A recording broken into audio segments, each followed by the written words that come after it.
President Randall Taylor. Thanks. It's great to for have using you my here. first name. Yes. Makes me feel a lot more comfortable. So we're talking as college football has started. How does that change your life? Well, for one thing, I have a lot more weekend social responsibilities. To be honest, I don't think I've seen a game in the 3 years I've been president, except for when I go on the road. Then I get to watch a little bit more. But because you're busy during the game? We do. We try to bring in alumni, people that we need to be involved in the university, and it's kind of entertainment. Try to get them down on the field, and occasionally I get to see a set of downs or a score. For example, I don't think I was in my box when Cam Rising scored the winning touchdown over USC a couple of years ago. Really? I had to look it up on YouTube. That's awesome. But it's the way it goes. It's fun. What does college football mean for universities? Because it's got to be the second most popular sport in the country, right? Like I think the most popular is NFL, but I think second is probably college football. Yeah, you may be right. I will just say athletics in general are a remarkable tool that the university has. And in fact, throughout this massive changing environment that I've seen in college sports we're all experiencing right now, I would say if we were to lose that from the fabric of universities, it would be a massive loss. It's a way we can bring alumni back together. We can bring supporters together. It's the way we extend our reach into the rest of the community. I've been at the University of Utah long enough to actually have seen what it does for the reputation of a university. Mm-hmm. And it's done a lot. I tell this story often. When I started my administrative career at the University of Utah, it was at the business school. And if you looked at the percentage of kids that were attracted to the University of Utah from out of state, it was maybe 8%, somewhere around there. Today, in large part due to the fact that we, started playing in a national conference, a power conference, about 70% of all our applications come from out of state now. Really? Yeah. So it's driven kind of our reputation nationally in ways that I don't think could have happened in any other way. I couldn't spend marketing dollars to get that kind of awareness. That is a significant difference. Yeah. What does that mean for the state? What does that mean for the university? Has that changed how you manage the whole thing? It does in a lot of ways. So we've been talking a lot about building college town magic on our campus. And in large part, that's because when you bring kids in from out of state, they need a place to live. Mm-hmm. The campus has traditionally been known as a commuter school, but this was the first year we were able to house all of our freshman students on campus. So we have right around 6,000 students living on campus. The plan is to build that out to 12,000. So we're building a small city up on the hill, which will be a lot of fun, right? So you're planning things besides just dorm beds, right? Yeah. What does it look like? What are the restaurants? What are the amenities that students want to participate in? So that's one way. The second is you start thinking about, a different culture, right? A culture that as you bring people in from out of the state, you want them to appreciate what Utah is, its innovativeness, its appreciation of the outdoors, what it's been. And so we think a lot more about culture building than we used to. And that's really important. And then when all of that comes together, the type of talent that we're able to attract is just a very, very different talent pool, particularly in the faculty. Do you have a sense for how many of those stay in Utah after they graduate? Yeah, it's over 50%. Really? Yeah. So that is remarkable. These numbers are remarkable. Yeah. I often tell a story. I wanted to get national recruiters to come to the state when I was in the business school. So I recruited 2 kids from New Jersey that had no connection to the state whatsoever. I said, come on out. You guys are going to want to go back and work on Wall Street. Well, they're still here and they're still skiing and they're in their tech industry, right? And that's great. That's what happens. So it becomes a big, I think, driver of economic talent to the state. In engineering, the numbers are actually higher. It's closer to 70% stay. So that's it's remarkable. Yeah. So it's actually great. Is there a particular region of the United States where they're coming from, or is it just all over? No, we divide it up this way. About a third are coming in from California, another third from call it west of the Mississippi, not including California, and then another third about east of the Mississippi. So it's pretty spread out. That's pretty remarkable. As we change athletic conferences, we'll be targeting, different cities, a lot more Texas, some Cincinnati, some Florida. Gives us another chance to expand our reach as a university. It's actually incredible. I had no idea that the numbers were that high. That's wild. So did you just buy that land? Like, does that land up on the mountain, is that like new land that you've had, or have you always had that, like, that you're developing all of this for? So we've had a lot of it. You may have seen in the news that we're doing a bit of a land swap with the federal government. Fort Douglas always existed on our campus. Interestingly, I don't know if you know the history of Fort Douglas, but 162 years ago, the federal government sent an army out to keep an eye on the Utahns. And now, if you looked early on, the campus was probably 1.5 miles away from the fort, but we've kind of subsumed it. It's a donut hole in the middle. And there were 50 acres that were left. And so we're going to be swapping that land, and a lot of the development will go there. But then it's also kind of recommissioning pieces of property that already existed. And you're going, as I understand it, or at least I've heard rumors or maybe read about this, I'm not sure, that you're going more downtown Salt Lake and also going outside of Salt Lake. Yeah, we've got a couple projects. Maybe I'll just back up and give you some of the rationale for that. Yeah. I believe that universities, particularly research universities, can be massive drivers of economic development. And if you start thinking about assets being distributed around a state in areas where you could bring economic development, then a lot of ideas start to come forward. So let's give an example of Utah County. We've announced that Huntsman Cancer Center will be coming down here. And what Huntsman Cancer Center is, it's not only cancer care, but it's cancer research, which is really unique. And, we think about Silicon Slopes and we think about artificial intelligence capabilities and what could be done in cancer with artificial intelligence. And, we've acquired enough land that you potentially could bring in companies and labs to start, doing some really good work in that space. So not only artificial intelligence, but also an area what we call technology enhanced delivery of medicine or distance delivery of medicine.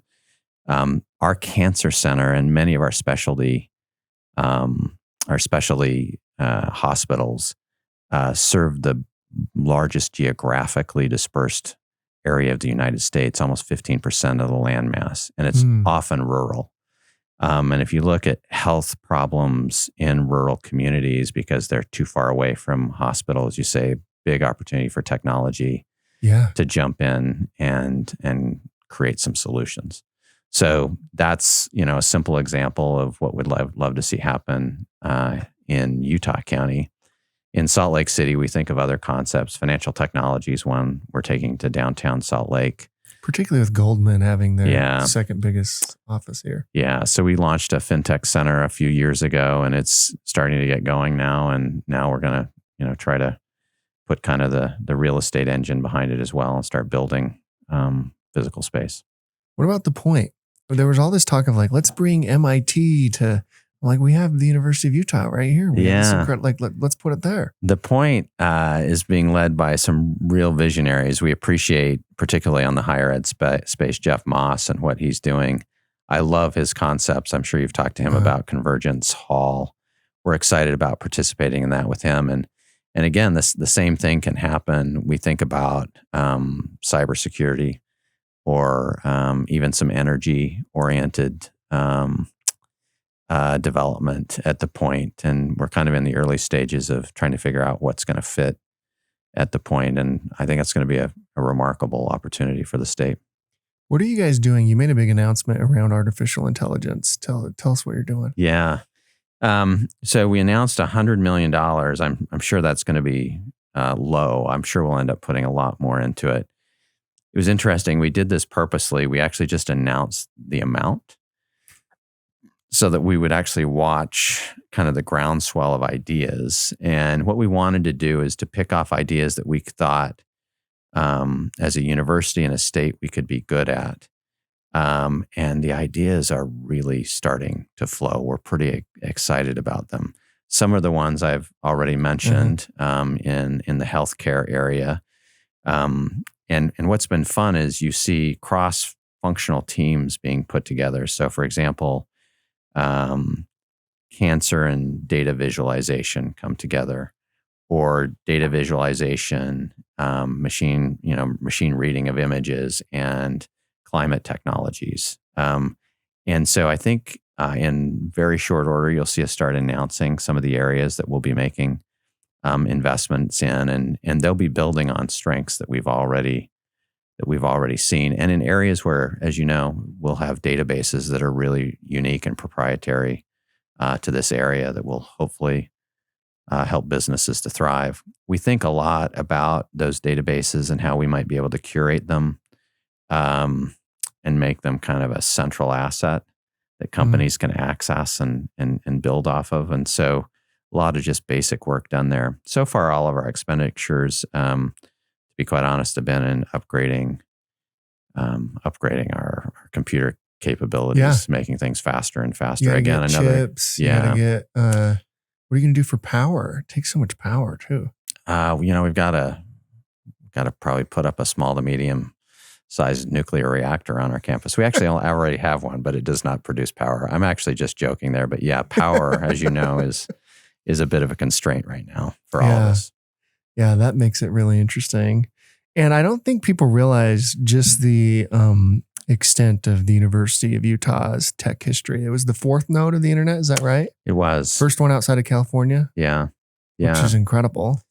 Yeah. And, we probably tell the stories a lot, but there was a single lab founded by, David Evans and Ivan Sutherland. David was from Berkeley and Ivan was from Harvard. And, you go through the list of founders that came out of that lab. It was wild. Absolutely crazy. Adobe, Atari, Silicon Graphics, Netscape. Huge. Yeah. It's wild. Pixar. Yeah, it's pretty unbelievable. Yeah. The companies that have come out of there. When you were leading the business school, when you were the dean of the business school, you created a program called the Masters of Business Creation. Yeah. And it's the first one in the country that is that. And it seems like 50 years from now, that might be talked about the same way we talk about the MBA. Right? Gosh, that would be a dream for us. That program has been highly, highly successful. We have nearly 100 entrepreneurs, companies in that program right now, and we're actually expanding globally. So this fall, we welcomed nearly 20 entrepreneurs from Africa into the program. Cool. So they are all based on the African continent. And, these companies range from solving problems of food supply to tech. We've had some recently. One of our companies just had their first seed round raised of over $1.5 million out of Africa. So wow, that's so cool. That's been fun. We're going to launch in Europe and then considering India as well. But it's been a unique program for us, and really the basic idea. I give credit to the leaders of that program and the faculty. They said, this should be a degree for starting businesses rather than a degree for taking tests. Yeah. And you break that apart, and it's been really transformative for a lot of companies. Yeah, I love that. It's actually really interesting. And have other colleges started Masters of Business Creation yet? We have not seen any yet, but really certainly there's some master. Yeah, we're hoping with this launch we'll start getting the attention again. I think the founders that have been in it would tell you it provides a lot of great support for them scaling. It's not a program where we say, come figure out your idea. You've got to have an idea. You got to be ready to go. Yeah. And we get you moving and starting sales processes and fundraising and all those things. What were you doing prior to joining the University of Utah? Not even as president. Like what was before you were an educator, what were you doing? I was an accountant, Clint. That's awesome. And what was fun about that job, interestingly, is I was in this tech ecosystem. And I was one of those students who chose a major because it was easy. believe it or not, the math and the accounting logic came really, really simple. And by the way, it's been hugely beneficial to me in my career.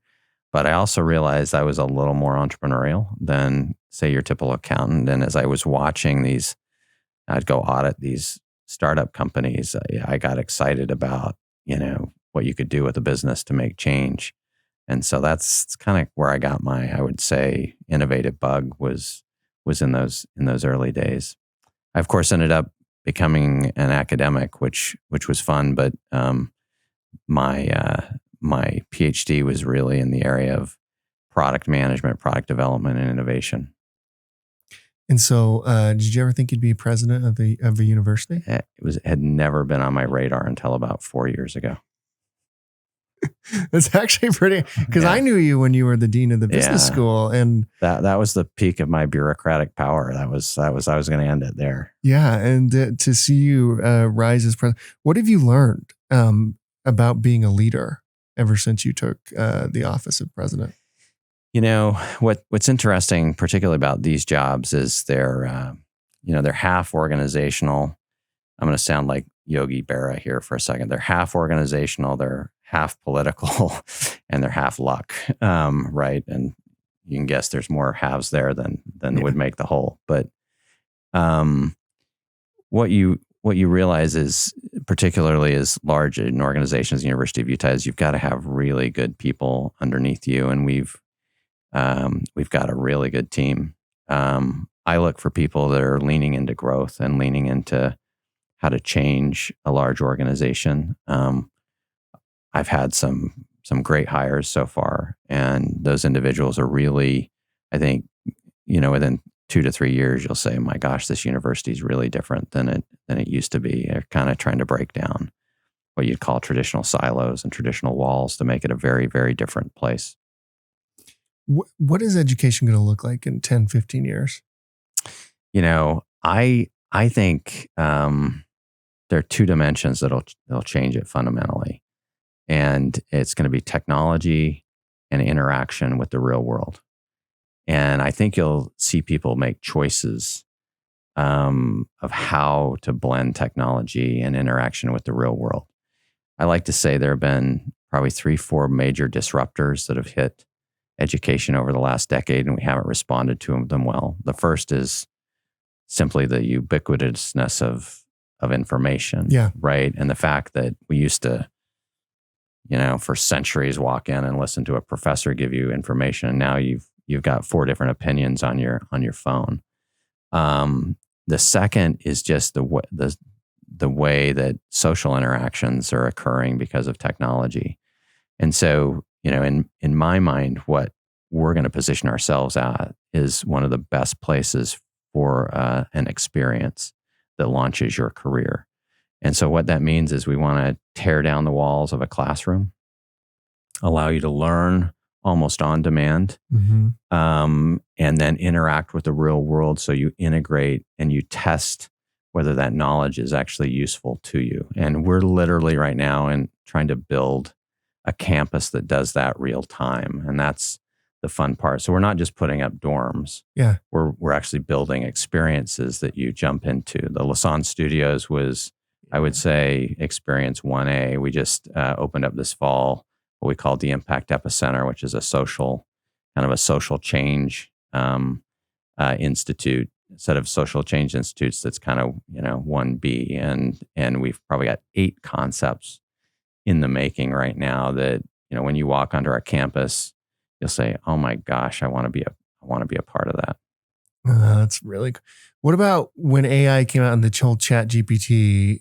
How long did it take professors and teachers and educators to adapt to that? Oh, I think we're still trying to adapt because the technology is changing so fast. But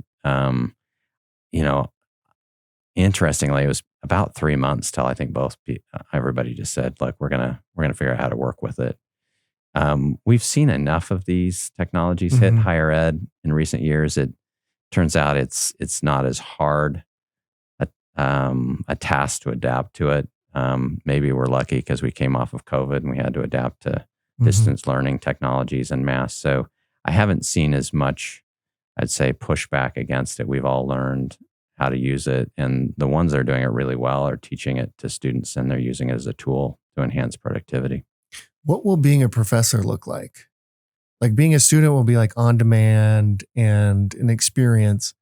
Is that the same for a professor? Like, what do they do? Yeah, I think I have to describe that in the context of a research university versus just a teaching institution. So we hire faculty to do hardcore research and discovery, and the tools will make them more productive, right? But fundamentally, I don't know that the basic task of being a research professor changes that much. On the other hand, right, on the teaching side, I think what it's going to allow us to do is, again, what I say, break the walls of the classroom apart. And let me give you a simple example, but it's illustrative. So I had a faculty member come to me a number of years ago saying, I want to teach a class called The City as Text. And it was kind of half architecture, half anthropology, half sociology, but wanted to do this in London, right? But she couldn't be in London, but the students were all in London. And so we worked out this system where she went over 3 times during the semester, and the rest was done, via video, or even the students carrying cameras around the city, making observations real time, right? And it was stunning. I remember the students walked into a part of town at night on purpose, and they said, "What do you observe?" And they observed, well, there are no women walking around town. Why is that? Right. And then there's this remarkable discussion of how this area of town, why it wasn't welcoming to women at night, right? And how would you design it differently? How would you, and I think that's the kind of thing you'll see increasingly, is the ability for a faculty to be centrally located, but then also provide access to the real world. I think the other area that actually holds promise is the scalability of faculty knowledge in a whole set of different ways. Let's take this Master of Business Creation for an example. This is a very different faculty model where, we've got faculty, tenure track faculty delivering lectures, but then we have, practice faculty located in Africa, right, that are actually mentoring. And so in an odd way, the technology allows us to scale, but it also makes the experience for the students more intimate, because those faculty over there in Africa, they're not delivering lectures. They're actually meeting and coaching teams on a weekly basis. So I actually think we'll improve the quality of many aspects of the education that we deliver. Have you been surprised by how political universities have become? Oh my gosh. I'm not just saying because I'm not just saying about like students and protests and all that stuff has always happened, always. But just generally, like it's like a thing that's talked about by politicians, is either one way or another, like your opinion just on universities. Yeah. It's crazy. Interesting. I guess I have my own views on this. I mentioned I've got these kind of 4 disruptors of universities, and one of them happens to be the political polarization that we see. And I would state this not as political statements, but just as observations. So one, we know that the United States in particular has become more polarized in terms of political viewpoints. People aren't nearly, and there's just data that shows that. And then on top of that, you actually have a faculty that now lean one way or another. And so those 2 things combined lead us to kind of having targets on our back. And I think what's really important right now is that universities really stake kind of a middle ground to say, look, we are places where ideas should be debated. Our faculty don't necessarily bring their personal viewpoints into the classroom, but they actually lead really good discussions around, the logic of ideas and their ramifications in our society. So to me, even though we are targets, I think we can actually be places where adult conversations can happen and people can continue continue to learn. I hope that's the case. That's where we're trying to position ourselves. Why? This, who knows what the answer might be, but I'm interested in your perspective on this. Why are so many university faculty one particular political persuasion? There have been dissertations after dissertation written on that, and I don't think we have the answer. But certainly in certain disciplines, you see, heavy leaning certain ways. Again, I don't think that's a problem in and of itself. If you maintain, right, the stance that we're here to welcome all voices.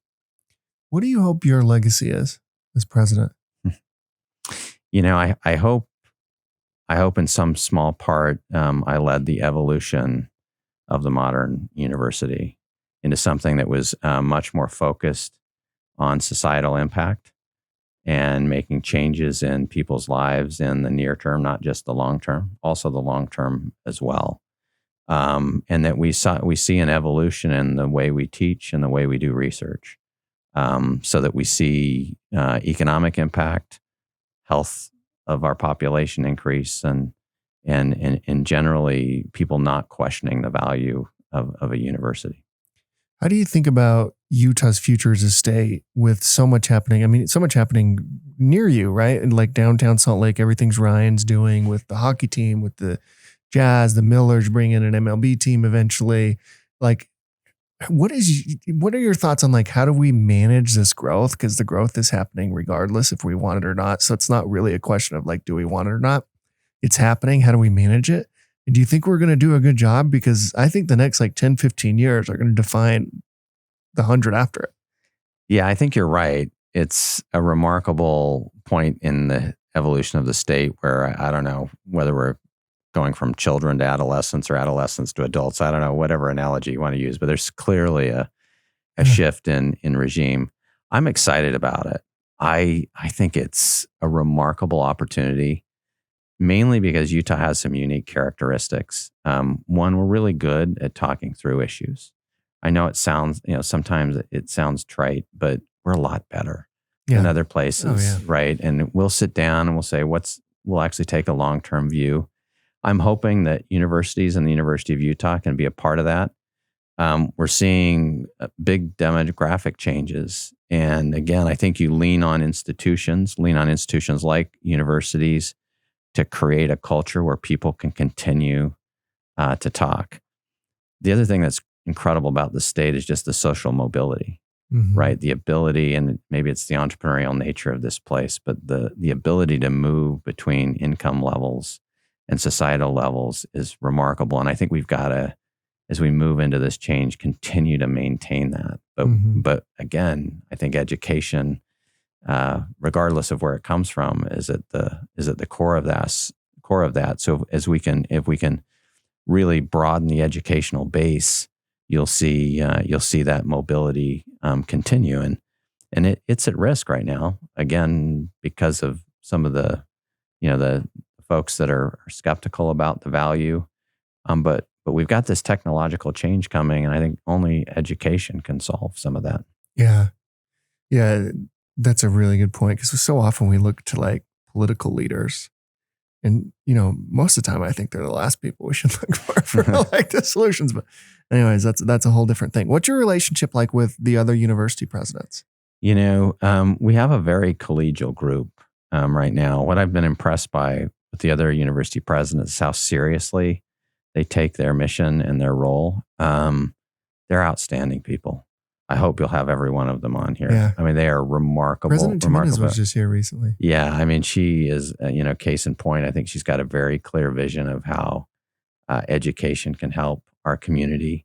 What I think I'm most excited about is there's a lot more collaboration going on between our universities right now. And I think collaboration between universities is really going to be the formula for state success going in the future.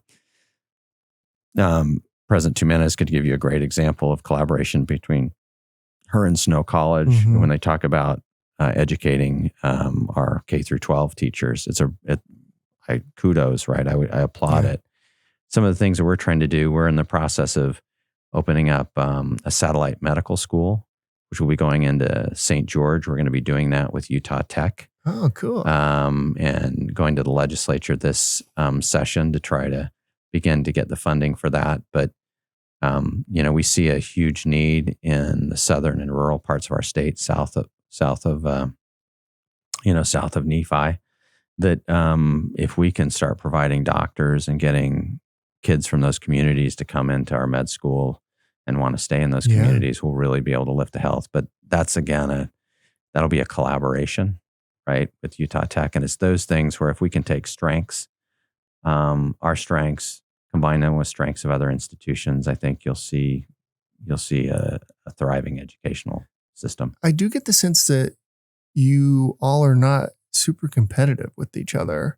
I mean, obviously you have fan bases, particularly the Provo school here, BYU and University of Utah, like on the sports side, obviously super competitive, but I don't get the sense that you're competitive in any other aspect.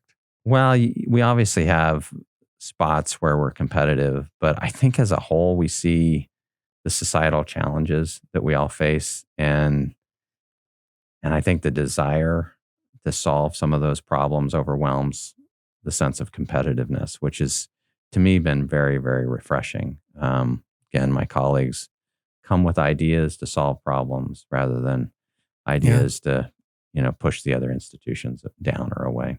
What did you think of BYU's recent announcement for their medical school? Yeah, isn't that exciting? It's so cool. Yeah, it's fantastic. We look forward to working with them on that. I think as we look at the evolution of medicine, there's plenty of room, right, for another institution in the state to offer an aggressive medical school. I think their values-based or religious-based format will also be a boon to society, be very differentiated kind of from what we offer. They're going to focus on international development, and we all know the health issues that the health issues that exist internationally. So very excited. We've raised our hand to partner with them as needed.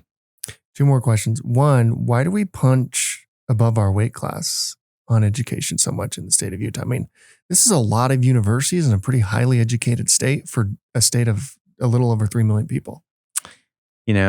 My estimation, it starts in the culture of families that buy into the fact that they feel like getting their kids educated is a priority. You see that happening, right, in families. So that's one. Two, I think our state legislature has consistently over decades seen that maintaining a system of higher education that provided access to the broad public at affordable prices, and they've managed to do that. We consistently rank very, very high in affordability.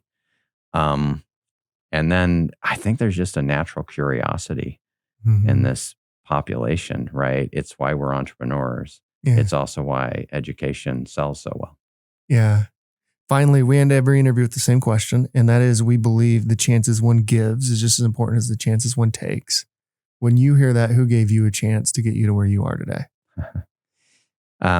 There are probably 5 or 6 people that have made me who I am today.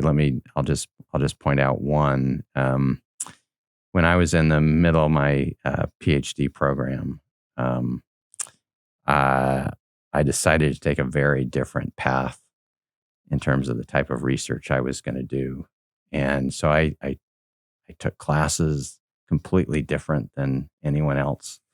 I was just out there, and there came a moment where I had to be evaluated, and I stood in front of a panel of 6 professors, and there were 5 that said, "What in the world have you been doing for the last 2 years? We don't think you ought to be a PhD student here anymore." And there was one individual who believed in me, the guy named Carl Ulrich, and that's why I'm here today. That's incredible. President Randall Taylor, thank you so much. Thank you. Really appreciate you coming on.